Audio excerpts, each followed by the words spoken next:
오늘 함께 나누실 하나님 말씀 요한계시록 4장 말씀입니다. 6절에서 11절까지의 말씀 우리 함께 찾으셔서 들어가시겠습니다.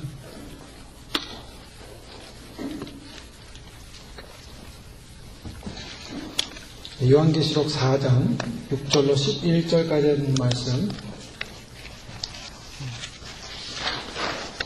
함께 교독하시겠습니다. 6절 말씀 먼저 공독하겠습니다. 보좌 앞에 수정과 같은 유리 바다가 있고 보좌 가운데와 보좌 주위에 네 생물이 있는데 앞뒤에 눈이 가득하더라. 그 첫째 생물은 사자 같고 그 둘째 생물은 송아지 같고 그 셋째 생물은 얼굴이 사람 같고 그 넷째 생물은 분화라는 북소리가 들려. 네 생물이 각각 6날개가 있고 그 안과 주위에 눈이 가득하더라. 그들이 밤낮 쉬지 않고 이르기를 거룩하다 거룩하다 거룩하다 주 하나님 곧 전능하신 이여 전에도 계셨고 이제도 계시고 장차 오실 자라 하고 그 생물들이 영광과 존귀와 검술을 보호자에 세도록 사시는 이에게 돌릴 때 24장로들이 보호자에 앉으신 이 앞에 엎드려 세세토록 사시는 이에게 경배하고 자기의 면류관을 보호자 앞에 던지며 가로되 우리 주 하나님이여 영광과 존귀와 능력을 받으시는 것이 합당하오니 주께서 만물을 지으신지라 만물이 주의 뜻대로 있었고 또 지으심을 받았나이다 하더라. 아멘. 신년 첫 주입니다. 하나님의 축복이 성도님과 함께 하시기를 바랍니다. 저희는 지난주 요한계시록 4장 말씀을 시작하면서 하늘에 열린 문의 의미가 무엇이고 또 그 열린 문 안에 있는 하나님의 보호자가 상징하는 것이 무엇인가를 살펴보았습니다. 하늘이라는 곳은 바로 생명을 살리는 소식과 권능을 갖고 있는 곳이다 라는 것을 살펴봤습니다. 우리가 땅에 살고 있지만 땅으로부터 소산되는 것을 먹고 살지만 땅으로부터 무엇을 얻지만 사실은 그 모든 것은 하늘이 허락해야 되는 것이고 하나님이 허락한 그 모든 통치 가운데 이루어지는 것이다 라는 것을 살펴봤습니다. 하나님의 모든 구원 계획과 구원의 능력이 하나님의 통치 보호자로부터 나온다라는 것을 함께 살펴봤습니다. 이 세상의 땅의 지도자들, 이 세계의 지도자들은 다 하나님의 명령을 수행하는 대행자의 역할을 하는 것입니다. 그래서 이스라엘이라는 나라가 왕정 국가가 되면서 원래는 신정 국가, 하나님이 다스리는 국가였지만 그들이 왕을 요구했을 때 하나님이 왕을 세우는데 그 왕을 세우면서 하나님이 원하신 것은 하나님의 뜻을 대행하는 왕으로 세우는 것이죠.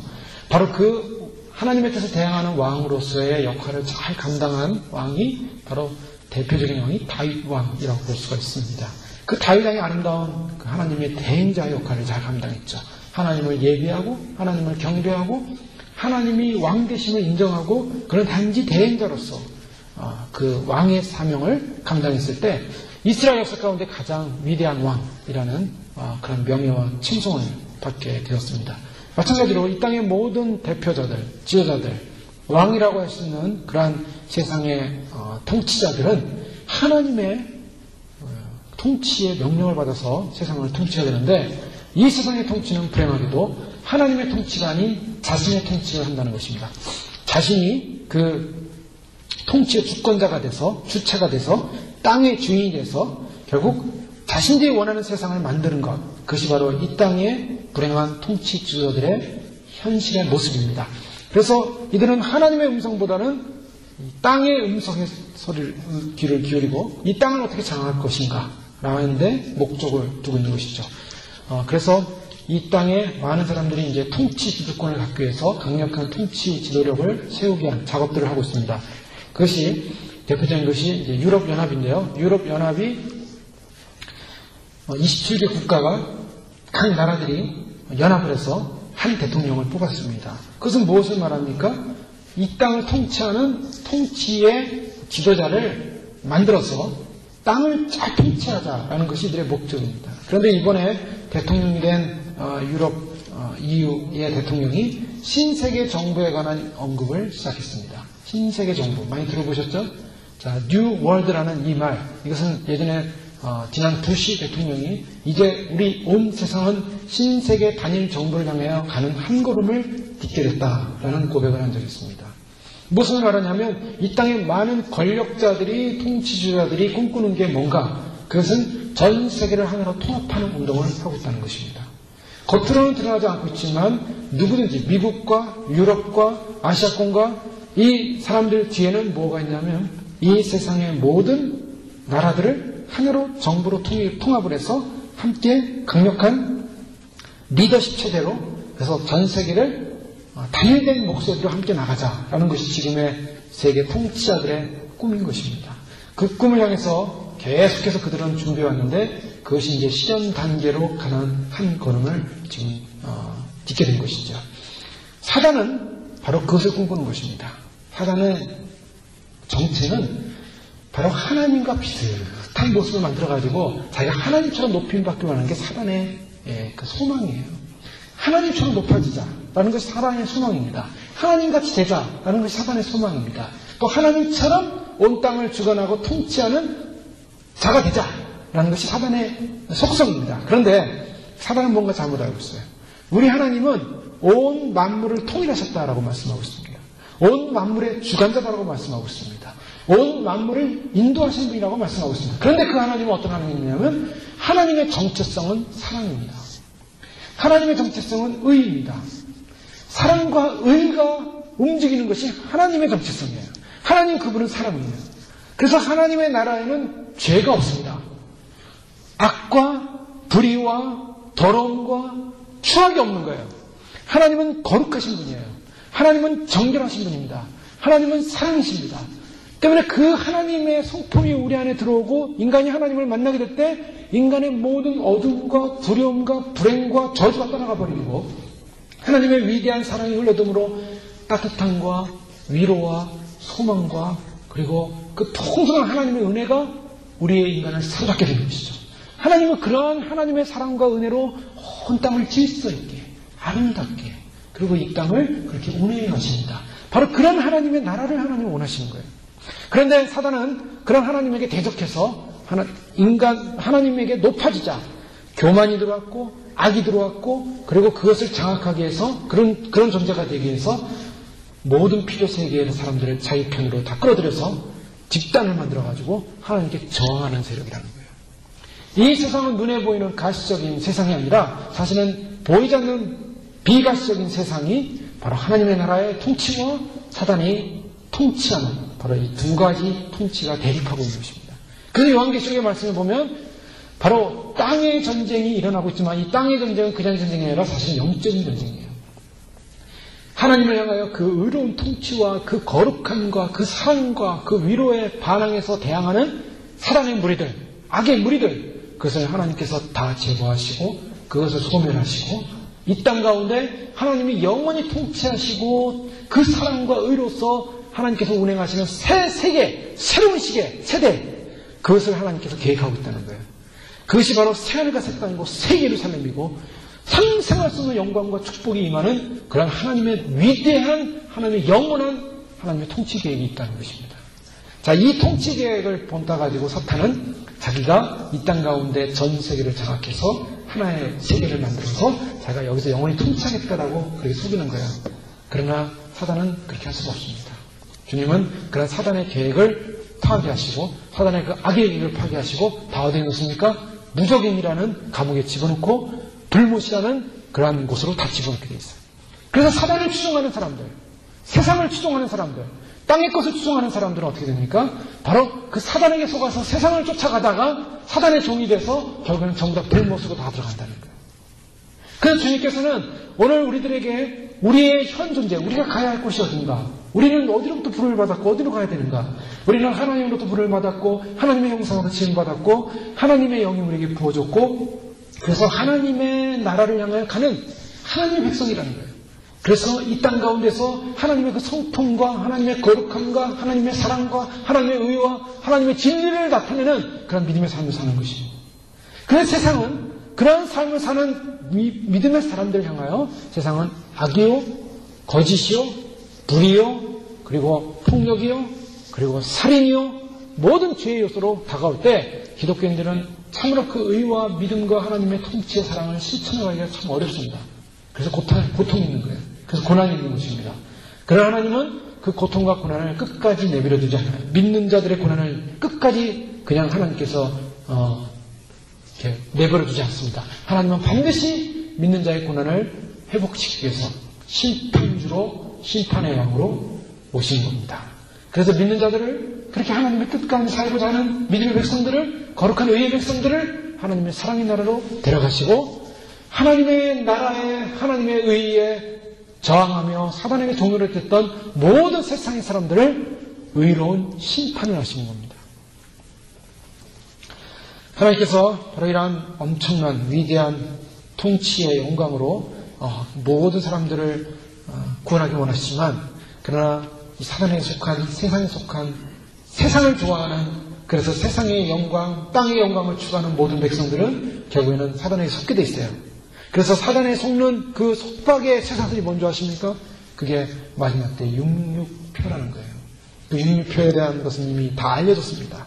이미 RFID라는 이 유비쿼터스 방식의 하나의 결론으로 결국 인간의 몸에다가 모든 칩을 집어넣어서 인간을 다 통제하는 시스템으로 가는 것이 바로 신세계 정부의 마지막 그들의 수단입니다. 그런데 사람들은 불행하게도요, 그것을 몸에다 넣으면은 행복할 것이다. 몸에다 넣으면은 뭐가 잘 될 것이다. 경제적 위기가 해결될 것이다. 사람들은 모든 이 지구의 문제들이 해결될 것이다라고 생각하고서 그것을 받게 되는데, 다른 속는 것입니다. 그걸 받아도 오래 못 가요. 요한계시록에 말씀하면 육류표를 받고요, 1년, 2년 못 가서 다 진노의 하나님의 심판을 받게 됐어요. 대접장에 보면 이 표 받은 사람들이 전부 몸에 종기가 나고요. 몸에 뭐 죽을 병이 생겨요, 전부. 그래서 이 표 받은 자들만 고통을 당해요. 그러면서 하나님의 무서운 대접 재앙이 쏟아질 때 바다가 피가 되고 하늘에서부터 물의 눈이 마르고 하늘로부터 불이 떨어지고 그래서 이 땅이 마지막 소멸하는 불. 하나님은 소멸하는 불이시다. 하나님은 불이십니다. 하나님은 그 불로 심판하시는데 그 불로 이 땅을 정리하십니다. 그런 시대가 우리 눈앞에 지금 다가오고 있어요. 하나님의 의로운 통치로 해서 기력하는 겁니다.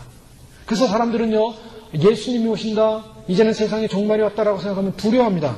근데 믿는 자들은 두려워하지 않아요. 믿는 자는 두려워할 필요가 없어요. 왜요? 하나님을 사랑하고 하나님을 의지하는 백성은 하나님의 영광스러운 의의 통치의 완성을 향해 가기 때문에 그날이 빨리 와야 되는 거예요. 자, 우리가 주기도문에서 뭐합니까? 하늘에서 뜻이 이루어진 것 같이 땅에서도 이루어지이다. 아버지의 나라가 하늘에서 뜻이 이루어진 것처럼 땅에서 이루어지기를 기도했잖아요. 그럼 땅에서 이루어질 기도하는 그 기도는 빨리 응답돼야 되는 거예요. 한국이 남북한을 나눠져서 50년 넘는 동안 통일을 위해 기도했잖아요. 근데 통일은 빨리 와야 좋은 거 아니겠습니까?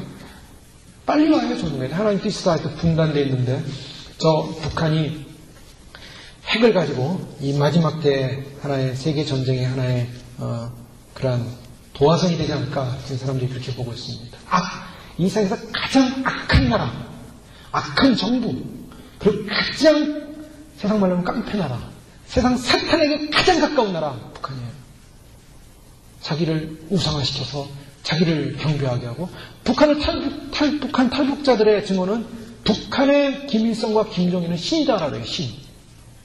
그들은 신이에요. 그들을 말을 부정한다는 건 있을 수 없는 것이고 그 신을 섬기지 않으면 안 되는 거예요. 그래서 북한을 방문하는 많은 사람들이 김일성 그 주석의 그 동상 앞에 가서 절을 하지 않습니까? 북한에 방문한 사람은 다 그 앞에 절을 해야 되는 거예요. 그래서 많은 목회자들이 북한을 갔다 오는데요. 북한에 가서 절 안 하는 분이 몇 명이나 되는지 모르겠어요. 일단 가면은 주석 앞에 가서 다 절을 합니다. 간첩들이 월북해서 북한에 들어가면 제일 먼저 가는 곳이 바로 북한 주석, 김일성 주석의 동상 앞에 가서 절하는 거예요. 먼저 그분에게 충성을 맹세해야 돼요. 그게 바로 북한이에요. 가장 사탄에게 가까운 나라. 그래서 사람들을 힘과 폭력으로 장악해가지고 자기를 이득되게 하는 그런 나라. 이게 하나님의 위대한 통치가 있게 되는 그 영광스러운 나라를 우리는 소망하면서 이 땅의 불의와 이 땅의 잘못된 통치가 빨리 사라지기를 우리 소원하고 있는 것입니다. 그래서 하나님은 의로운 통치의 왕으로, 의로운 심판의 왕으로 다시 오시는 거예요. 이게 역사적인 하나님의 재림입니다. 그 때문에 우리는 하나님의 예수 그리스도의 통치를 빨리 기대해야 돼요. 예수 그리스도가 이 땅에 오셔서 참으로 사단에게 속고 있는 모든 사람들을 해방하시고 그래서 하나님의 거룩한 의와 생명 가운데 들어가길 소망하면서 우리는 그런 심판을, 예수님의 오심을 증거해야 되고 준비해야 되는 것입니다. 오늘 요한계시록에 하나님의 이러한 통치의 심판이 시작되기 전에 바로 그 하나님의 보호자를 보여주고 있는 거예요. 하나님의 하늘문이 열리면서 하나님은 어떤 분인가를 보여주고 있습니다. 그 보여주는 여러 가지 모습 가운데 오늘 본문에서는 특별히 이 보좌 앞에 수정 같은 유리바다가 나온다. 근데 그 전에 제가 5절 말씀 보면 7 등불 같은 것이 있다라고 했습니다. 7 등불, 7 영이라고 볼 수 있죠. 자, 7이라는 수는 완전수를 상징하고 있습니다. 완전수. 그 완전수를 상징하는 하나님의 완벽한 영이 하나님의 보좌 앞에 있는데, 그 보좌 앞에 있는 영은 어떤 영이냐면 불을 켜고 있어요. 불. 등불이다. 불로 나타나고 있습니다. 하나님의 영은 때로는 불처럼 나타나죠. 그리고 이 등불은 무엇을 밝히냐면 보여주고 밝히고 관찰한다라는 그런 개념을 갖고 있습니다. 하나님의 영은 우리의 심령에 빛을 비추고, 하나님의 영은 우리의 어둠을 보게 하시고, 세상의 어둠의 빛을 비추셔서 참으로 생명의 길이 어딘가를 길을 밝히는 것이 바로 하나님의 영입니다. 때문에 하나님의 영이 하는 일은 이 세상에 하나님께서 하나님의 사람들에게 구원의 기회를 주고 있고 구원의 길을 인도하고 있다는 것이죠. 하나님의 영이 바로 그런 역할을 합니다. 지금 온 세상은 세상에 속아서 세상에 취해서 살고 있습니다. 그래서 사람들은요, 이 세상에서 무엇인가를 다 이루어보자, 만들어보자. 이미 말씀드렸지만 이미 두바이에 세계 최고의 이 빌딩이 세워졌는데, 신문의 그 제목은 지상에서 하늘에 제일 가까운 빌딩이라고 제목을 썼어요. 지상에서 하늘에 제일 가까운 빌딩. 그것이 높아봤자 800m입니다. 800m. 대기권을 나가는 것도 아니고 우주 밖으로 나가는 것도 아니에요. 그런데 지상에서 800m를 올려놓고 하늘에서 제일 가까운 빌딩. 인간의 교만은 이만큼 해놓고 그것이 우리가 위대한 것처럼 착각을 해요. 하나님 편에서 아무것도 아니죠. 하나님이 그 빌딩을 보면서 감동하시겠습니까? 이게 잘했다. 인간이 만들어놓은 모든 우상들, 인간이 만들어놓은 인간의 공로, 인간의 탑, 이것이 하나님에게 영광을 돌리지 못하고 인간에게 영광을 돌릴 때 그 모든 것은 다 우상이에요. 그 모든 것은 다 하나님 앞에 징계의 대상입니다. 하나님의 영이 이 세상 가운데 하나님의 사람에게 부어져서 이제 그 하나님의 영을 받는 사람들은 깨어나게 되는 거예요. 하나님의 영을 받는 사람들은 주님의 음성을 듣게 되는 것입니다. 하나님의 영을 받는 사람들은 이게 뭐가 진리고 뭐가 비진리인지를 구별하게 돼요. 예수님께서 빛으로 이 땅에 오시지 않았습니까? 이제 우리가 내일부터 요한복음을 말씀을 묵상하게 될 텐데요. 생명의 삶 큐티 말씀 보면 요한복음 시작하는데, 그 요한복음의 말씀 쭉 보면은 예수님이 빛으로 왔으면 어둠이 빛을 깨닫지 못하였더라 라고 말씀하고 있습니다. 자, 성령의 은혜가 우리 가운데 왔으면 사람들이 성령의 은혜를 깨닫지 못하는 사람은 어둠에 있는 사람들이에요. 그런데 성령의 은혜가 우리에게 빛으로 비춰줄 때, 그것을 깨닫게 될 때 우리는 어둠으로부터 벗어나기 시작합니다. 그래서 성령의 영이 우리 안에 임함으로 말미암아 우리 가운데 내가 세상에 속해서 세상 가운데 살았구나라는 그런 생각을 갖게 되고, 하나님의 음성이 무엇인가를 분별하기 시작합니다. 그래서 그 하나님의 음성을 분별하는 사람에게만 진정한 자유가 있게 되는 거예요. 진정한 행복이 있게 됩니다. 그것이 진리가 너희를 자유케 하리라. 진리가 너희를 자유케 하리라. 예수님이 오셨지만은 많은 유대 종교 지도자들은 예수님이 걸림돌이 됐어요. 예수님을 믿자니 좀 불편했고, 안 믿자니 괴로웠고, 그러니 걸림돌에 예수님이 분명히 한 행위로 봐서는 선지자 같고 뭔가 하나님 아들 같은데, 권세가 있는데, 그걸 인정하자니 자존심이 상하고, 그걸 인정하자니 또 자기들이 그동안 기다렸던 어떤 예수님의 메시아의 오심의 방식이 아니라고 생각되고, 도대체 이게 뭔가 딜레마에 빠졌어요. 그래서 예수님이 진리가 너희를 자유케 하리라. 예수 그리스도가 진리였습니다. 그 진리 안에 들어오면 자유케 되는데 그들은 자유함을 얻지 못했어요. 오늘날도 마찬가지입니다. 오늘날도 이 세상에 살고 있는 많은 성도님들, 교회들, 예수님이 거침돌이 되냐 아니면 예수님이 생명의 진리를 주냐 결정을 해야 됩니다. 어떤 사람들은 예수님이 거침돌이 되는 사람이 있어요. 신앙생활을 했는데요, 신앙생활을 하면 할수록 예수님이 거침돌이 돼요. 자기 인생을 살아가는데 자꾸 불편해져요. 예수님의 말씀이 불편합니다. 예수님께서 말씀하시는 그 말씀과 예수님이 요구하는 요구사항이 불편하기 시작해요. 그런 사람들은 불행한 사람이에요. 왜요? 예수님은 거침돌이 아니에요. 예수님은 우리에게 자유를 주고 생명을 주는 분이고 예수님 그분은 우리에게 운명이고 생명이에요. 우리의 모든 것입니다. 그런데 예수님이 내 인생의 액세서리로 와서 내 인생의 돕는 자로만 여겨진다면 내가 이 땅을 살아가는데 예수님은 자꾸 거침돌이 돼요. 너 그거 하지 마라. 그 길로 하지 마라. 그렇게 하면 안 된다. 잘못이다. 이거 해라. 저거 해라. 자꾸 갈등이 생깁니다. 불행하게도 오늘 이 시대 많은 사람들이 예수님을 믿는다고 하고 예수님을 섬긴다고 하지만은 그러나 실제로 예수님이 목적이 되고 예수님이 생명이 되지 못하고 예수님이 거침돌이 되는 분들, 그래서 갈등하는 분들 많이 있다는 것입니다. 오늘날 한국 교회가 정말 잠자고 있습니다. 잠자고 있어요. 그래서 한국 교회 참 불행한 현실 한 모습을 보여주는데 오늘 제가 주변에다가 한 목사님의 12월 31일 하나의 칼럼을 제가 블로그에서 본 것을 넣어드렸습니다. 한번 읽어보십시오. 어느 한 목사님이 예수님의 오심을 깨닫고 그것을 증거하기 시작했습니다. 그것을 깨닫고 인식한 성도들 중에 몇몇 소수들은 참으로 주님의 오심을 인식하고 준비하는데 많은 중직자들과 많은 교인들이 인식하지 못했던 것 같아요. 그래서 그 목사님의 그 주장을 계속 시키면 안 되겠다. 그래서 그분이 홈페이지 만들어 놓은 걸 폐쇄시키고 새로운 홈페이지를 만들고 심지어는 그 목사님의 가정 안에서도 그것을 인정하지 못하는 그런 갈등의 모습을 12월 30일 그저께인가요? 목요일날 적어 놓은 거예요. 근데 너무나 저희가 지금 생각하는 그 믿음과 너무 같기 때문에 제가 한번 참고로 이렇게 복사를 했는데요.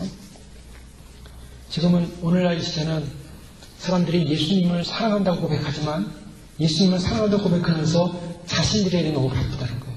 자신들의 프로젝트가 너무 바쁩니다. 그러니까 예수님이 오신다는 메시지가 들려오면 아멘입니다. 예수님 오십니다. 예수님 오시옵소서. 사람들이 그렇게 인정을 해요. 그거를 부정하는 사람은 정말 잘못된 사람이죠. 그거는 기독교인이 아닙니다. 그런데 다 인정을 해요. 인정을 하지만 어떻습니까? 인정을 하지만 그것을 내 삶 속에 그것을 믿고 믿어지고 그 다음 단계 그렇다면 준비해야 되는 거 아닙니까? 준비해야 되는데 너무 바쁘다는 거예요. 일이 많아요.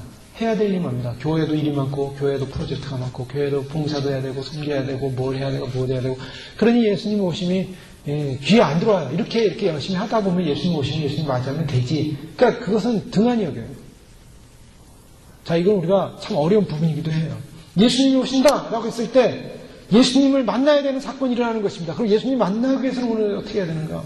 우리 삶의 모든 초점이 예수님을 만나는 것으로 전환이 돼야 돼요.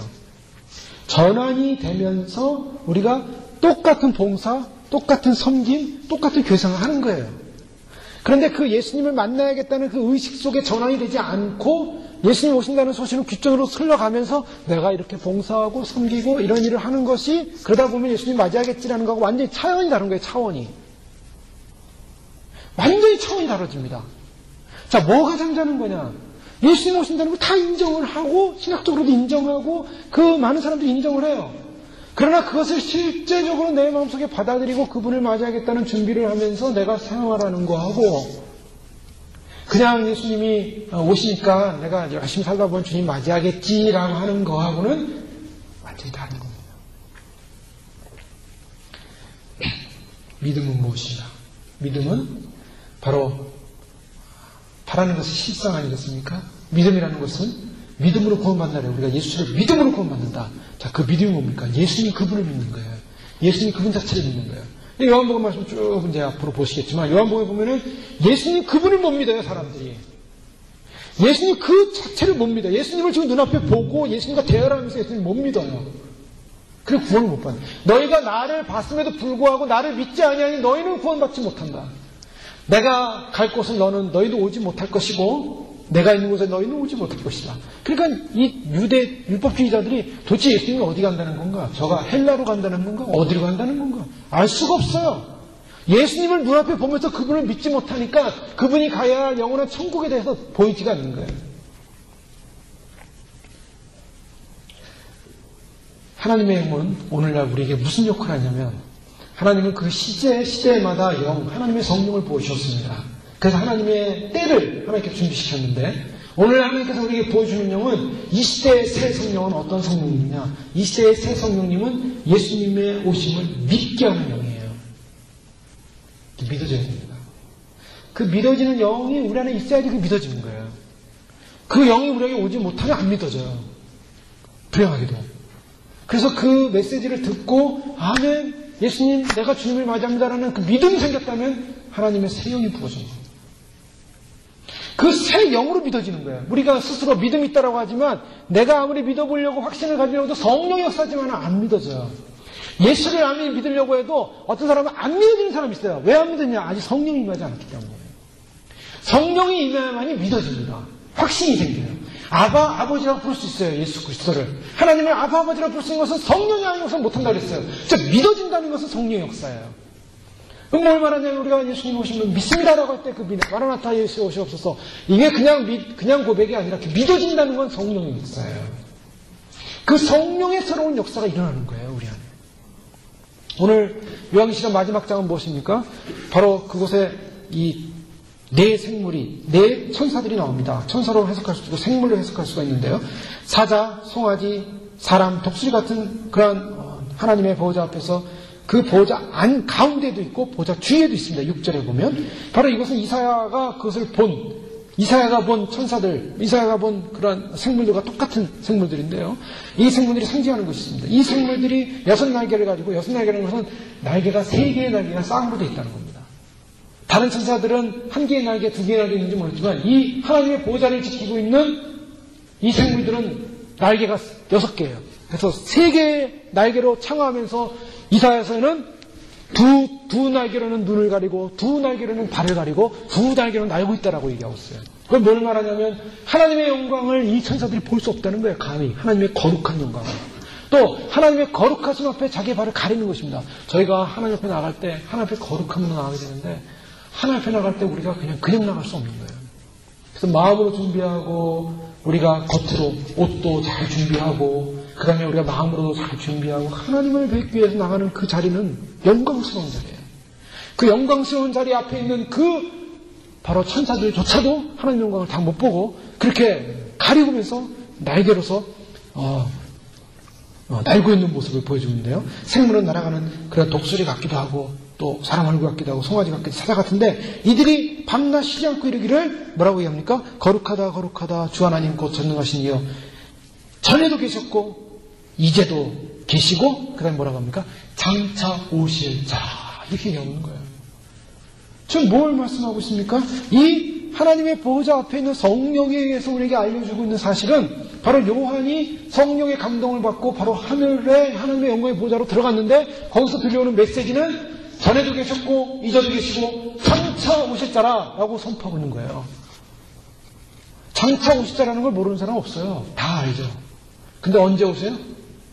언제 오세요? 우리 세대는 안 온다고 믿는 거예요. 이제 할 일이 많은데 아직도 해야 될 일이 많은데 그 오시기 뭐 그러시냐? 아니요. 오십니다. 반드시 오세요. 오시기 때문에 오실 자라고 메시지를 주는 거예요. 오실 자라. 그분은 꿈도 아니고 환상도 아니고 실제입니다. 우리 예수님은 실제예요. 그래서 바로 예수님은 제자들 향해서 많은 사람을 향해서 너희가 본 모습 그대로 다시 오리라. 자, 하나님의 영이 일곱 영이 어두운 시대를 비추면서 영혼들에게 준비하라고 빛을 비춰주고 말씀을 주고 그리고 그 영이 우리로 하여금 이끕니다. 그 영이 이끄는데요. 그 하나님의 새 영, 새 성령님, 그 성령님은 바로 우리를 하나님께로 이끄는 생명의 성령님이고 우리를 구원하는 성령님이고 우리를 휴거의 날 주님 오시는 날 휴거시키는 성령님이에요. 바로 그 성령님이 우리 가운데 찾아오셔서 우리 가운데 우리의 모든 마음의 심령을 살피시고 우리 가운데 있는 죄악에 대해서 씻게 하시고 정결케 하시고 회개케 하시고 그리고 성령으로 충만케 하시는 겁니다. 그것을 우리는 성령님의 영을 받아서 이 시대에 하나님 앞에 그러한 믿음으로 준비되어지는 삶을 우리 단장이라고 하고 또 그런 성령의 충만을 받고 우리가 그런 영적인 삶을 사는 것을 무장이라고 해요. 무장이라는 말을 많이 들어봤잖아요. 무장, 영적 전쟁의 무장, 영적인 전신갑주를 입으라. 구원의 소망의 투구와 믿음의 방패와 그 다음에 말씀의 검을 갖고 복음의 신을 신고 의의 흉배를 붙이고 진리의 허리띠를 하고 이 무장하는 거예요. 무장. 그러나 이 무장한 데에 그냥 무장으로 해서 우리가 영적 전쟁에 나가지만은 이 무장한 데에서 그 다음에 필요한 것이 뭐냐면 하나님의 예복이 필요하다는 거예요. 하나님부터 옷 입힘을 받는 것이 필요합니다. 예복, 세마포를 예비하라. 그 요한계시록을 보면은 세마포를 빠는 자는 복이 있나니 분명히 말하고 있어요. 자, 많은 사람들이 성경을 해석할 때 이건 상징적인 해석이다라고 말합니다. 상징적인 해석이다. 그래서 성경으로 해석하는 원리를 제일 첫 단계 원리는 문자적으로 해석합니다. 성경은 진짜냐 상징이냐. 다 상징이라고 보기 어려운 거예요. 성경은. 그러면 다 상징이게. 구원도 상징입니다. 그러면. 문자적으로 봐야 돼요. 이 문자적으로 이루어지는 거예요. 그런데 성경을 알면 알수록, 영계를 알면 알수록 성경에 나오는 메시지들은 전부 다 문자적인 의미를 다 갖고 있어요. 그래서 예복을 입는다라는 것은 우리는 지금 옷을 입고 있기 때문에 예복을 입는다라는 개념을 잘 몰라요. 그냥 하나님 우리가 옷 입는다는 개념으로 생각하기 때문에 그렇게 말씀하시나 보다라고 하는 게 아니라 실제로 예복을 입는다는 거예요. 영계에서. 그래서 벌거벗은 수치를 당하는 자들이 있어요. 옷을 못 입는다는 벌거벗죠? 우리가 만약에 벌거벗고 다닌다고 생각해요. 얼마나 수치스럽겠어요. 예? 근데 세상이요, 사실은, 이렇게 막 타락할수록, 원래 아담과 때는 다 벌거벗었죠. 그런데 죄가 드러나서 이제 옷을 입혔는데, 인간의 몸은요, 옷을 입고 거룩하게 하고 정결하게 하기 위해서 그 옷을 입는 것이 실제로는 하나님의 형상이에요. 하나님의 형상을 닮아가는 거예요. 하나님이 그냥인 것이 아니라 하나님 나라 가면 예복과 예복들이 어마어마하게 많습니다. 그리고 그 예복 위에 또 옷이 주어지고 또 옷이 주어지고 다 영광스러운 옷이 주어져요. 멸류관이 주어지고 의의 멸류관, 생명의 멸류관, 자랑의 멸류관, 멸류관이 주어지고 천국은 그냥 보석보로 세워지고 이게 치장되는 거예요. 벌거벗고 있는 사람은 부끄러운 사람입니다. 죄악이 심해서 사람들은 자꾸 뭘 벗는데 벗는 게 좋은 게 아니에요. 그래서 거룩해져야 돼요. 거룩함은 뭐냐? 치장해야 돼요. 그 치장이라는 것이 자기를 나타내는 사치의 치장이 아니라 거룩함과 영광으로 치장해야 됩니다. 하나님은 우리에게 그런 단장을 준비시켜요. 바로 그 단장을 준비시키는 분이 누군가? 바로 성령 하나님입니다. 성령 하나님 우리를 단장시키셔서 오늘 이 시대를 살게 하시는 거예요. 근데 오늘 그 하나님의 보좌로부터 바로 이러한 7 등불 켠 것이 있는 하나님의 영이 바로 우리가 그것을 깨닫게 하고 준비하게 하고 예비하게 하는데 그 네 생물이 그 앞에서 하나님 앞에 찬양을 합니다. 찬양을 하고 하나님을 높이는데 오늘 사도 요한이니까 보좌 앞에 6절에 보니까 수정 같은 유리 바다가 있다라고 말씀하고 있습니다. 수정 같은 유리 바다. 하나님의 보좌 앞에는 유리 바다가 있어요. 근데 이 바다가 어떤 사람은 유리로 됐다. 전체가 유리다라고 말하는 사람이 있고 어떤 사람은 바다가 바다인데 너무나 맑아서 유리 바다. 너무나 투명하니까 유리 같다라고 말하기도 합니다. 그러나 이것은 말 그대로 바다로 보여집니다. 딱딱한 바다인지 물로 된 바다인지 정확하진 않아요. 그러나 분명 너무나 투명한 바다. 유리 바다예요. 유리 바다. 그 유리 같은 바다 거예요. 사도 요한의 표현처럼 유리 같은 바다인데 이 맑고 투명한 유리 바다에서 뭘 하겠습니까? 예, 하나님의 영광스러운 백성들이 거기서 아마 모일 거예요. 모여서 하나님을 예배하고 경배하고 찬양하는 일을 아마 하게 될 것입니다. 근데 중요한 것은요, 여기서 이 수정과 같은 유리바다, 하나님의 그 좌정하신 자리 앞에는 거룩하고 깨끗하다는 거예요. 여러분, 거룩하고 깨끗하다. 생각해 보십시오. 하나님 앞에 서기 위해서는 우리가 점도, 흠도, 티도 없어야 된다고 말하고 있습니다. 자, 점도, 흠도, 티도 없다. 이게 무슨 말입니까? 구원받은 백성은 구원받았기 때문에 죄로부터 벗어났습니다. 완전히 사망으로부터 벗어났어요. 그런데 사망으로부터 벗어난 백성이 계속 죄 가운데 거하기 시작하면 그 죄가 자기를 다시 오염시켜서 아예 구원받지 못할 수가 있어요. 그래서 요한계시록에 나오는 그 교회를 보면은 내가 내 이름을 생명책에서 지우지 않겠다라고 하시지 않습니까? 생명책에 이름이 기록됐는데 점점점 생명책에 이름이 지워지는 사람이 있어요. 왜요? 죄 가운데 있기 때문에. 그래서 하나님은 오늘날 성령님을 통해서 우리에게 무엇을 준비하라고 하냐면 점과 흠과 티를 없애라는 겁니다. 그 점과 흠과 티가 뭐예요? 우리가 가만히 말씀 가운데 생각해보면 우리가 살면서 이 땅을 살면서 내가 하나님 말씀대로 살아야 되는데 살지 못한 것이 있습니다. 하나님 앞에서 해결돼야 되는데 해결하지 못한 것이 있어요.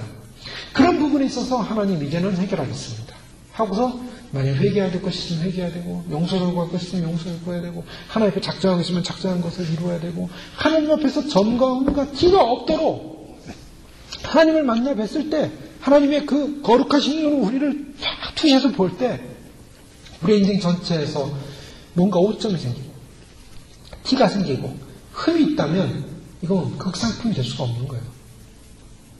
주님은 우리의 영혼을 극상품으로 만들기 원하십니다. 정결하게 만들기 원하십니다. 너는 내 사랑하는 내 후일나라, 내 사랑하는 자녀다, 내 사랑하는 신부라. 하나님 우리를 깨끗하게 만들기 원해요. 그래서 주님 앞에 휴거되는 올라가는 사람들을 뭐라고 하냐면 신부라고 얘기합니다. 신부. 그런데 신부가 다 신부냐? 아니에요. 휴거돼서 올라가는 백성들은 다 신부가 아니에요. 이 땅에 있는 사람, 교회에 다니는 사람 다 신부가 아니에요. 휴거되는 백성들이 신부인데 그 신부들도 다 반열이 있어요. 신부들도 다 똑같은 신부가 아니라 그 신부들도 높은 극상품의 신부로부터 점점점 그 반열이 낮은 신부들이 있다는 거예요. 얼마큼 씻었느냐? 얼마큼 준비를 했느냐? 얼마큼 정결한가? 저희는 우리 신앙생활 하면서 많은 행위들에 대해서 강조를 많이 합니다. 요즘 한국교회나 또 교회들의 어떤 목표가 보면 어떤 목표 지향적이에요. 무엇을 하자, 이루자. 그래서 막 그것을 전투적으로 막 교회가 가요. 그런데 교회가 정말 힘써야 될 것이 있다면, 우리가 정말 힘써야 될 것이 있다면, 다른 게 아니라 거룩함입니다. 하나님의 나라는 가장 중요한 것이 거룩함이에요. 단적인 예로요. 구약에 보면은 성막 있지 않습니까? 그 성막에 성소와 지성소가 있습니다. 근데 그 지성소라는 지극히 거룩한 장소. 가장 거룩한 장소예요. 근데 그 가장 거룩한 장소에 대제사장이 1년에 딱 한 번 들어갈 때 얼마나 거룩하게 준비해서 들어가는지 모릅니다. 자기를 정결하게 하고 옷을 입고 회개하고 그러면서 믿음으로 들어가는 거예요. 거기 딱 한 번 주임장 받기 위해서. 하나님의 장소는 거룩한 곳이에요. 그런데 대제사장이 들어가는 조건이 뭔가? 조건이 뭔 것 같아요? 거룩함이에요. 거룩한 것을 하는 거예요. 하나님이 우리에게 요구하시는 것이 있다면 예수님이 오실 때 우리가 무엇을 가지고 예수님을 맞이할 것인가? 무엇을 가지고 맞이할 것인가? 내가 공로가 많습니다. 주님 교회를 위해 섬긴 일이 많습니다. 하나님을 위해 여러 가지 일을 많이 했습니다. 헌신을 많이 했습니다. 뭐를 많이 했습니다. 뭐를 많이 했습니다. 많이 했습니다. 많이 했습니다. 그걸 가지고 주님을 맞이할까? 여러분 어떻게 생각하십니까? 어떤 분은 큰 교회당을 졌습니다. 어떤 분은 많은 수십만 명의 수만 명의 사람들을 전도했습니다. 무엇을 가지고 우리가 하나님 앞에 나가겠습니까? 하나님이 우리를 데려가는 조건은 네가 어떤 공로를 많이 쌓느냐의 공로에 있지 않다는 게 중요한 거예요. 무엇이 중요하냐? 공로가 아니라 순전입니다. 공로가 아니라 정전이에요. 공로가 아니라 거룩함이에요. 이게 조건이에요. 예수님이 오신다 그러는데요. 예수님 오시면 예수님이 이 땅에 오실 때 하나님의 교회들을 데려간다고 하고 하나님의 백성들, 휴거 백성들을 데려간다고 하는데 누가 휴거 백성인가? 예수 그리스도로 옷 입고 예수 그리스도를 믿고 예수님의 피로 씻음바 되고 예수님의 피와 정결을 지키면서 믿음으로 말씀 앞에 말씀대로 가는 거. 영적인 삶입니다. 그래서 저희가 사도 바울의 이 성화에 관련된 복음서를 많이 읽어야 돼요. 서신서를 많이 읽어야 돼요. 거기에 언어에 관한 부분, 생각에 관한 부분, 행위에 관한 부분, 마음에 관한 부분 모든 것이 나오기 시작해요. 하나님은요, 그러한 우리의 생각, 말, 언어, 우리의 모습, 우리 안에 있는 모습을 너무나 잘 알고 있어요. 내가 주님을 위해서 뭘 했다 해도 내가 내 자랑과 내 교만과 나의 과실을 드러내기 위해서 했다면 그건 빵점입니다. 아무 소용도 없어요. 하나님은 어디를 보시냐? 우리의 중심을 보시는 거예요. 우리의 영혼의 깊은 곳을 보는 거예요. 정말 하나님 앞에 겸손했는가? 하나님 앞에 낮아졌는가? 하나님께 희생을 했는가? 하나님 앞에 정말 말씀에 순종하고 있는가? 하나님 죄에 대해서 머리 달라고 죄를 회개하고 씻고 있는가? 말리 씻지 못한 자는 빨리 씻어야 됩니다. 주님, 죄를 안 짓는 사람이 어디 있겠습니까? 죄의 크고 낮음에 차이는 있겠지만 다 죄를 짓고 있다는 거예요. 그럼 하나님 앞에서 하나님 나는 죄인입니다. 제가 생각할 때 제가 너무나 죄가 많습니다. 또 죄를 회개하기 시작하니까 죄가 너무나 끝이 없이 많아요. 이 끝이 없이 많은 죄를 하나님 이게 포기하겠습니다. 죄가 너무 많아가지고 나는 구원받지 못할 것 같습니다. 아니에요. 그 죄가 생각난다는 건 하나님 은혜를 주시는 겁니다. 그래서 죄가 생각남으로 말미암아 하나님께 죄의 용서함을 계속 구하는 거예요. 그러면서 또 한 가지 해야 될 일은 그 죄가 자꾸 나를 정죄합니다. 정죄할 때 어떻게 하겠습니까? 그때는 그 정죄함에 대해서 선포해야 돼요. 오늘 찬양하처럼 6월절 어린 양의 피로 나는 정죄함 없습니다. 하나님 앞에 정말 진심으로 주님 그것을 회개하고 하나님 앞에서 용서를 구했다면 주님 이제는 더 이상 그것이 나를 정죄하지 않게 해주십시오. 그동안 나는 그걸 정죄했습니다. 말은 안 하고 있지만 우리가 죄를 짓게 되면 그 죄가 우리를 계속 정죄합니다. 너는 그런 사람이야. 너는 나쁜 사람이야. 너는 죄인이야. 너는 안 돼. 하면서 계속. 그러면서 막 믿음으로 살다가도 그 죄가 우리를 정죄하면 우리는 뭐 사탄의 그냥 정죄 앞에도 그냥 무너져버려요. 아무것도 아니에요. 그런데 주님 앞에 나가려고 하니 주님 나는 어떻게 하겠습니까? 주님 오신다고 하는데 제가 휴거 백성 되길 원하는데 주님 내가 아무리 봐도 내가 죄가 많아서 안 될 것 같습니다. 아니요. 그 죄가 많다고 생각하는 그때 회개하면 됩니다. 그리고 그 회개했다면 주님이요. 참으로 주님 예수님이 죄를 용서를 구한다면 용서하시고 다시는 기억하지 않겠다고 하시니 저의 모든 죄의 행위들을 지워주십시오. 지워주십시오. 동의서에서 본 것처럼 멀리하겠다고 했으니 지워주십시오. 하고 믿음으로 선포하고 그 죄에 대해서 지음받은 것에 대해서 주님 죄에 대해서 지음받았다면 더 이상 생각하지 않게 하시고 더 이상 정죄하지 않게 하시고 더 이상 그것에 대해서 그것 때문에 좌절하지 않게 하시고 담대하게 하시고 빛 가운데 들어가게 하시고 영광 가운데 들어가게 해주십시오. 선포해야 됩니다. 그래야 영광의 빛이 됩니다. 그냥 주님 오시니까 기가 팍 추워가지고 이제는 나는 죽었구나 하면서 이제 그렇게 나는 환란에 넘어가면 안 되는데 육류처럼 받으면 안 되는데 뭐 이렇게 생각하지 마시고 하나님이 우리에게 기회를 주는 거예요. 여러분 이 메시지를 듣고 있다는 게 얼마나 축복인지 모르시는 거예요. 이런 사실을 듣고 있다는 것 자체가 지금 기회인 거예요. 이제 한국 교회가 다 이렇게 가고 있다가 정말 휴거 사건이 일어나게 되면 그때는 다 멍한 거예요. 이게 뭔가 생각해 보십시오. 한 번도 메시지 들어보지 못했습니다. 뭐 정말하고 말세라고 했고 뭐 육육이 나왔다고 하는데 뭐 그냥 이렇게 살다가 보면은 예수님이 오시면 맞이하면 되겠지 하고 막연히 생각하다가 어느 날 휴거가 일어났어요 진짜. 근데 다 남아있더라는 거예요. 그럼 어떻을 것 같아요? 이게 뭔가? 그때 통곡하고 그때 울어도 늦었어요. 이때는 휴거가 끝난 거예요 이미. 휴거 백성을 하나님이 미리 불려요. 미리 준비시켜요. 이게 중요한 겁니다. 하나님이 어느 날 갑자기 휴거를 시키는 게 아니에요. 반드시 일어날 일을 알려주세요. 알려주고 준비하게 하세요. 그리고 깨닫게 하시고 예배하게 하시고 그래서 그것을 긴장하면서 준비하면서 그날을 예배한 백성들만 반드시 나팔 소리 듣고 올라가게 돼 있어요. 이걸 듣지 못하는 사람이 물론 선교지에 믿음으로 깨어나서 믿음으로 정말 그냥 믿음으로 주님에 대한 열정과 하나님만을 바라보며 사는 사람들 많이 있어요. 환경과 조건적으로. 그런 사람에게 행여나 복음이 등거되지 못하면은 그 믿는 것 하나 자체로 구원받을 수 있어요. 그러나 하나님께서 많은 사람들 통해서 알려주고 있고 들려주고 있고 깨닫게 해주고 있는데 이것을 듣지 못하고 있고 예배하지 못하고 있고 준비하지 못한 사람은 반드시 남게 됩니다. 이건 제 말이 아니에요. 왜 하나님이 이걸 알려주고 있는가? 왜 이 소식을 들려주고 있는가? 왜 이 세상에 좋은 많은 소식 중에 이 세상에 잘 먹고 잘 산다는 좋은 얘기 중에 하필은 이 예수님이 오신다는 메시지가 내 귀에 지금 자꾸 들려오고 있는가? 이거 준비하라는 메시지입니다. 여러분 그걸 인식하시고 인정하시고 준비하셔야 돼요.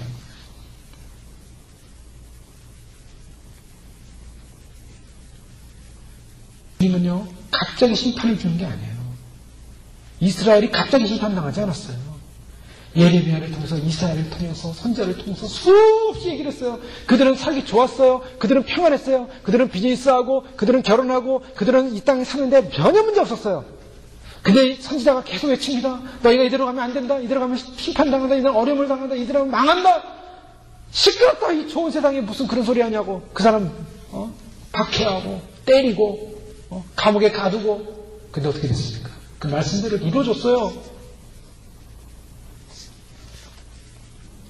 그렇다고 여기서 우리가 혼란해서 하는데 그렇다면 주님이 오시기 때문에 나의 삶을 다 정리해야 되는 거 아닌가?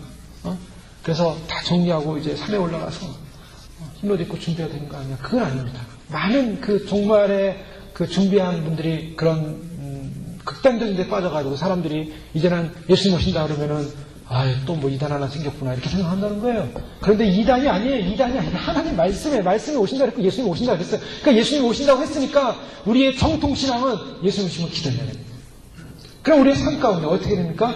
성경은 잘 나오죠. 맷돌을 가다가 밭을 가다가 맷돌을 가는데 왜 맷돌 가는지 모르겠어요. 저녁에 무슨 떡을 하려고 맷돌 가는지 모르겠지만 어쨌든 가만히 성경을 보면요 각자가 처한 환경이 다 달라요. 근데 거기 보면 아침에 점심에 저녁에 일하는 사람들의 모습이 나와요. 밥을 짓다가도 두 사람 중에 한 명이 밭을 갈다가도 두 사람 중에 한 명이 아마 세계적으로 시간이 다 차이해서 어떤 때는 아침이고 어떤 때는 점심이고 어떤 때는 저녁이고 그렇지 않습니까? 지구가? 그냥 각자의 삶에 있다가 들림을 받더라는 거예요. 부름을 받더라는 거예요. 주님이 오신다는 사실을 알고 우리 자신을 영적으로 예배하고 준비하고 있다가 우리가 더 해야 되는 일이 있다면 이 땅의 것에 대해서 자꾸 미련을 주면 안 됩니다. 이 땅이 갖고 있죠. 내 물건 있으면 내 물건 있고 내 뭐도 있고 있어요. 근데 미련을 주면 안 돼요. 그냥 내가 사는 동안 내가 사용하는 거예요. 여러분 아무리 미련도 받다 나중에 다 내 거 아니에요. 내 거 아닙니다 이거. 내 게 어디 있습니까? 그냥 내 거인 양 이것은 내가 산 것이고 내가 아까운 것이고 이건 내가 아까운 것이고 이건 내가 다 내 거 아니에요. 우리가 주님이 딱 데려가면 다 내 거 아니에요. 그걸 제로섬 법칙이라고 해요. 경제학 원리에서 제로섬 법칙. 뭡니까? 사람들은요 내가 이 물건을 가졌고 내가 돈을 가졌고 이건 다 내 거라고 생각해요. 근데 이건 나중에 보면 어떻게 됩니까? 다 내 게 아니에요. 다 돌아가는 거예요. 돌고 돌아요. 그래서 나중에는 다 세임이에요. 하나님이 주신 물질과 이 모든 세상은요 다 같아요. 그 세상에 대해서 미련을 두지 말고 하나님께서 나에게 맡겨진 일이니까 내가 최선을 다해서 삶을 살고 생업을 살고 또 가정의 삶을 살지만 나의 관심은 어디에 있어야 됩니까? 하나님에게만 있어야 돼요. 하나님.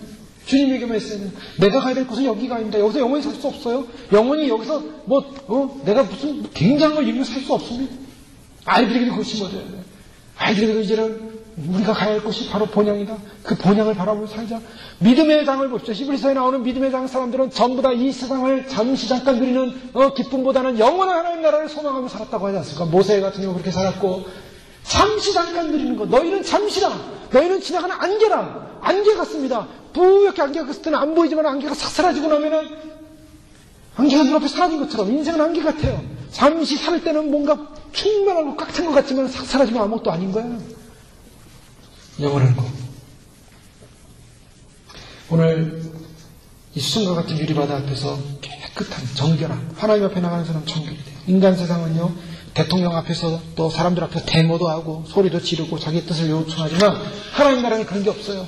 거룩한 백성이 모여서 하나님께 예배하고 경배하는 것만 있습니다. 그러면 이 하나님 앞에 있는 이 네 생물을 보면 사자와 같은 모습은 용기를 심어주는 거예요. 강력한 파워, 왕의 모습을 가지고 있습니다. 또 송아지 같은 모습은 인내를 말해요. 송아지가 소가 될 때 어떻게 했습니까? 인내죠. 그냥 소달구지 타보셨는지 모르겠어요. 소달구지 시골에서 타면요 소달구지는 소가 갈 때마다 덜끄덕하면서 천천히 갑니다. 근데 움직여요. 이 소달구지 얼마나 그 달구지가 무거운지요. 근데 그걸 끌고 가요. 끌고 탁 하면요 4km, 10m든 20m든 가요. 소가 천천히 갑니다. 기아 바꿔가지고 막 고속으로 못 가요. 그냥 천천히 가는데 1단으로 가는데 가요. 인내. 사람의 얼굴은 지혜입니다. 하나님이 이 땅을 다 통치하고 다스릴 수 있는 지혜를 주셨고 독수리는 무엇입니까? 독수리 같은 모습은 하나님이 독수리는 새들 중에 가장 높이 날고 가장 멀리 보는 새로 알려져 있습니다. 하나님은 주님 나라를 믿음의 비전으로 보는 분이요 또 우리에게 그러한 소망을 심어주고 있습니다.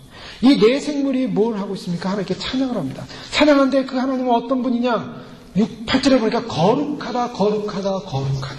하나님의 성품은 거룩입니다. 때문에 하나님은 거룩하신 분이기 때문에 죄를 인정할 수가 없고 죄가 있는 사람은 하나님 옆에 나갈 수가 없는 거예요. 그래서 저희가 죄를 씻어야 되는 게 바로 거기 있습니다. 왜냐하면 주님 나라 가려면 우리가 지금 뭘 준비해야 되냐? 준비가 뭔가 단장이 뭔가 죄 씻는 게 단장이에요. 죄를 자꾸 씻어야 돼요. 하나님 정말 제가 이 땅 가운데 지금 무슨 죄를 생각합니다. 어떤 사람은 죄를 회개하는데 어머니 뱃속에서부터 지은 죄까지 회개합니다. 성령님이 깨닫게 해주시는 거예요. 하나님 땅을 살면서 수많은 거짓말도 했고, 수많은 사람을 속였고, 나를 속였고, 사람들에게 과시했고, 그리고 나를 증거했고, 땅의 것을 즐겼고, 세상 좋아했고, 주님 사랑보다는 세상도 사랑했고, 하나님 내가 정말 가만히 말씀대로 보면 주님 앞에 거룩한 모습을 할 텐데, 속으로 지은 죄, 마음으로 지은 죄, 생각으로 지은 죄, 주님께서 그 모든 것이 다 죄라고 했는데, 살인했습니다, 음행했습니다, 하나님 모든 걸 용서해 주십시오. 하여간 다 죄를 회개해야 돼. 하나님은 거룩한 분이기 때문에, 그분이 거룩하시기 때문에 그분 앞에 오는 모든 백성들이 거룩하기를 원하시는 거예요. 그래서 하나님은 우리에게 요구하는 것은 거룩하기를 원하시는 거고, 거룩하게 하십니다. 그래서 성도가 고난을 통해서 거룩해지고 하나님 앞에 거룩하기를 원한다면, 기도한다면 하나님 우리를 거룩하게 해주시는 분이에요. 그래서 우리가 기도해야 돼요. 하나님 내가 거룩해지기를 원합니다. 하나님 성결해지기를 원합니다. 정결해지기를 원합니다. 나의 모든 행위와 수고와 노력, 그것이 다 하나님 앞에서는 아무 의미가 없어. 그거는요, 일단 천국 간 다음에, 그 다음에 행위와 노력은 그 다음에 상급이 주어져요. 많은 수고와 노력을 하고 많은 사람이 전도도 하고 하는 것들은요, 그거는 다 상급으로 주어지는 거예요. 보석으로 주어집니다. 집으로도 주어지고요, 땅으로도 주어지고, 천국의 시민이냐, 예루살렘 성의 시민이냐, 또 성전에 들어갔은 시민이냐, 하나님께 가까운 사람, 예수님께 가까운 사람일수록 하나님의 보좌 우편에 가까이 가는 것이고, 그 왕자의 자리에 앉는 것이고, 이런 다 상급에 주어지는 거예요. 그거는 다 상급이에요. 그래서 하나님께서 공력 심판을 하시겠다는 거예요. 공력 심판이라는 것은 그 사람이 얼마나 수고하고 노력하고 얼마나 헌신했느냐를 가지고 심판하시고, 그걸 가지고 결정하셔서 상급을 주시는 거예요. 그래서 그 상급에 합당하는 사람, 그런 성품을 가진 사람은 나중에 왕권까지 받는 겁니다. 그래서 예수님과 함께 왕의 자리에 앉아서 심판의 권세를 갖는 거예요. 그 천국은 그냥 권세가 아니라 나라가 있고 백성이 있고 거기에 왕권자가 있고 다 질서가 있는 곳이에요. 천국은. 그러니까 우리가 이 땅의 모든 세상의 개념을 천국으로 생각하면 돼요. 천국, 여기는 모델이기 때문에, 여기는 하나의 그 모형적인 거예요. 그림자입니다. 천국에 가면 다 그게 나타나게 돼 있어요. 그래서 예수님이 통치하시는 나라, 왕으로 통치하는 나라, 바로 그곳이 바로 하나님의 나라고, 그 왕의 통치 앞에서 다 왕으로 타겠다라는 것이 다 백성들을 다스리는 나라의 왕들이 된다는 거예요. 그 천국에는 그냥 한 나라만 있는 게 아니라 천국에 각 나라들이 있는 거예요. 그래서 각 나라 왕들이 자기의 영광을 가지고 예루살렘 성으로 들어가겠다라고 요한계시록에 이제 마지막에 나와요. 이런 하나님의 계획이 지금 있어요. 그러나 우리가 상급으로 바뀌기 전에 우리가 주님 앞에 서는 것은 다른 방법이 없습니다. 회개하는 것밖에 없어요. 죄가 용서받아야 되고 씻음받아야 되고 정결해지는 것. 바로 이것이 신부로 끌어올리는 가장 중요한 특권이요, 하나님은 바로 그런 거룩자를 뽑으십니다. 그래서 거룩한 사람들이 되기 위해서 인치시고 정결케 하시고 구현하시는 거예요. 그럼 우리가 해야 될 일이 뭐냐? 그래서 마지막 때에 깨어있는 사람을 보겠느냐, 믿음 있는 사람을 보겠느냐 라고 주님 말씀하셨죠. 그 믿음이 뭡니까? 깨어서 하나님 앞에 회개하며 자기를 단장하는 사람을 말씀하는 거예요. 주님은 우리에게 경배의 대상입니다. 우리가 이 땅 가운데 두려워야 될 것은 단 한 분이에요. 우리의 영혼을 책임지시는 하나님, 바로 예수 그리스도, 그분 한 분만을 두려워하고 그분 앞에서 우리가 그분을 경배하고, 하나님 외에는 어떤 두려움 대상도 없고 어떤 성김의 대상도 없고 하나님 외에는 어떤 존경의 대상도 경배의 대상도 없습니다. 하나님은 절대자예요. 하나님이 가장, 하나님 앞에, 그 통치의 주님 앞에, 그리고 그 통치의 주님은 억압하시고 통치의 주님은 독재를 하시고 그런 분이 아니에요. 그 통치의 주님이 어떻게 하셨습니까? 인간으로 오셔서 우리를 위하여 대신 희생하시고 돌아가신 분이에요. 우리가 알고 있는 통치자가 아닙니다. 그분은 우리를 사랑하사 자기를 몸을, 자기의 생명을 다 주신 분이에요. 바로 그 하나님의 주님이 다스리는 통치의 세계, 우리는 그 안에 있습니다. 그분과 함께 기뻐하고 즐거워하고, 그분 안에서 즐거워하고. 여러분, 자녀들이요, 부모가 통치하죠. 집에서 부모가 통치합니다. 부모가 다스립니다. 이렇게 해라 저렇게 해라. 그냥 자녀들이 거기에 대항해서 끄적끄적하고 말이 많고 반항하고 그에 대해서 다른 일을 내고, 그러면 부모가 골치 아파요. 아주 속이 상해요, 속이. 근데 가장 행복한 가정은 뭐예요? 부모가 뭐라 그러면 자식이 그렇습니다. 아버지 말이 맞습니다. 어머니 말이 맞습니다. 어머니를 어떻게 기쁘게 할까요? 어머니 내가 이렇게 잘할까요? 어머니 아버지의 통치 앞에, 통치의 룰 앞에 잘 살아가는 자녀가 그 가장 행복한 거예요. 자꾸 반항하고 자꾸 싫다고 자꾸 튕겨나고 이 말하면 저 말하고 그러면요 아주 골치 아파요. 그래서 하나님이 그냥 때립니다. 부모가 자식을 때려서라도 그렇게 하면 안 된다 이렇게 해라. 몰고 가는 거예요. 몰고 가. 낙고 가는 인생이 있고 참 기쁘시 행복하게 가는 인생이 있고 주님이 우리를 거룩하게 위해서 주님의 통치 앞에 가기 위해서 하나님 제가 그 통치 앞에 머물기 원합니다. 주님 저를 거룩하게 해주시고 정결하게 해주시고 주님 뜻에 합당한 삶이 되어지게 하시고 그 거룩과 정결 그 자체만 먹는 것이 아니라 그 다음부터 우리의 삶이 뭡니까? 우리의 삶은 말씀대로요. 우리가 섬기고 희생하고 전도하고 우리가 봉사하고 우리가 할 수 있는 걸 해가면서 우리의 심령은 그렇게 다듬어 가야 돼요. 그러면 주님을 두려워하며 주님을 기대할 때 마지막 때 주님이 우리에게 알려주셨어요. 우리 교회에 이 사실을 알려주셨어요. 예수님이 오심에 이 메시지를 주셨고 그래서 준비케 하시고 부족하지만 뭐 큰 교회도 아니고 또 뭐 개인들이 소문난 교회도 아니고 사람들이 많은 교회도 아니고 세상에 권력자와 세상 세력가들이 있는 것도 아닙니다. 우리는 사람 보기에 하나님 보기에도 사람 보기에도 약해 보이는 사람일 수 있어요. 그러나 하나님 보기에도 약한 존재일 수 있어요. 그러나 하나님은 약자를 통해서 하나님은 약하고 연약한 사람을 통해서 하나님의 뜻을 나타내요. 우리가 연약할수록 우리가 약할수록 우리는 하나님 우리의 관심의 대상이에요. 그래서 하나님 우리에게 메시지 주셨고 이 메시지를 받고 준비하고 예비하고 믿음으로 살아가는 하나님의 백성들에게는 하나님께서 반드시 성령으로 휴거의 인을 주실 줄로 믿습니다. 휴거의 인을 받는 백성들은 그 믿음대로 준비하고 있어요. 믿음대로 가는 거예요. 그런 준비된 백성이 주님 오시는 날 주님 맞이할 줄로 믿습니다.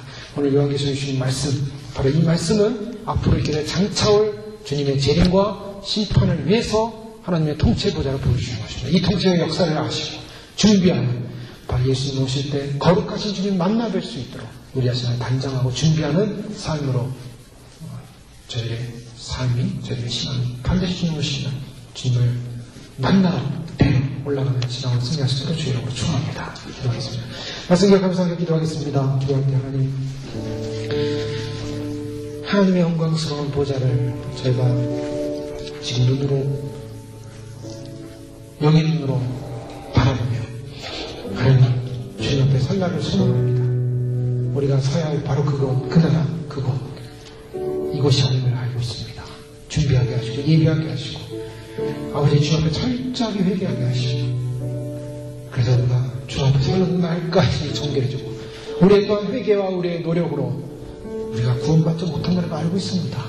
주님의 긍휼이 아닌 것은 주님 참으로 결국에는 하나님의 의요 하나님의 선택이요 하나님의 예정이요 하나님의 긍휼이 진대 그렇지만 주님 앞에 나는 가는 그날까지 우리가 이 메시지를 받고 믿음으로 준비하고 아멘으로 호산나 나를 구원하소서 예비하며 달려갈 수 있도록 저희를 축복하여 주옵소서. 기도하겠습니다. 할렐루야. 아버지 하나님 감사합니다. 주님께서 저희를 이곳 참으로 이 시간에 아버지 하나님 저희를 주셔서 하나님의 나라와 하나님의 영광의 메시지를 받게 하시니 감사합니다. 아버지 참으로 주님 오시는 그날에 저희가 아버지 하나님 주님 앞에 서기를 원합니다. 하나님 앞에 서기를 원합니다.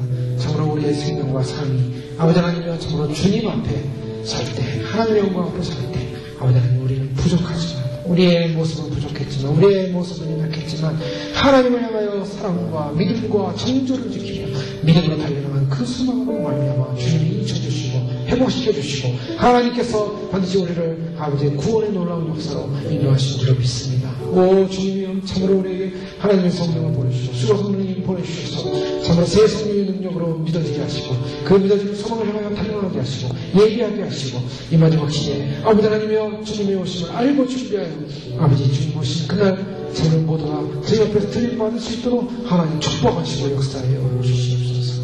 예수님 하나님 감사합니다. 하늘 영광의 보좌를 바라보는 사도 요한의 눈에는 참으로 하나님의 그 위대한 성령의 통치와 성령의 다스림과 성령의 깨닫게 하심과 성령의 보호하심의 눈동자를 보았고 그 불꽃 같은 그 등불을 보았고 또한 주님의 오자 앞에 있는 수정같이 맑은 거룩한 영광스러운 그 유리바다를 보며 하나님 참으로 거룩하다 거룩하다 거룩하다 전능하시며 저희에게 그 이제도 계시며 앞으로 장차 오실 자라고 고백하는 참으로 내 천사들을 보면서 하나님의 보좌과 보좌 밖에서 참으로 그들은 쉼없이 참으로 눈을 가지고 보고 관찰하고 하나님의 영광을 보는 그 영광스러운 하나님의 그 보좌의 자리. 아버지 주님 오시는 그날 이 영광스러운 통치가 이 땅 가운데 이루어질 것입니다. 완성될 것입니다. 사단은 그 통치를 모방하고 자기가 이 땅을 장악하여서 이 땅의 주인인 양, 신인 양, 하나님인 양 사람들을 섬기겠지만 그러나 주님은 의의 왕, 심판의 왕으로 그 모든 사단의 권세를 멸하시고 참으로 무적인과 불못에 집어던지며 아버지 하나님 영원한 의의 통치, 죄와 사망과 죽음과 참으로 불의가 없는 하나님의 의와 생명과 사랑의 통치가 이루어지는 영광스러운 날을 이룰 것입니다. 그 소망을 바라보며 오늘 저희가 주님을 기대하게 하시고 주님의 영광스러운 통치 안에 머물게 하시고 거룩함과 정결함과 예비되어 있다가 주님 오시는 그날 휴거인을 받은 모든 백성들, 모든 성도인들이 다 그런 속으로 주님 계신 곳으로 끌어올림을 당하여 참으로 주님의 영광스러운 통치와 함께 주님과 함께 거기서 영원히 기뻐하며 주님의 역사의 또한 새로운 시작을 맞이할 수 있도록 저희를 축복하여 주옵소서. 예수님의 이름으로 감사하며 기도합니다. 아멘.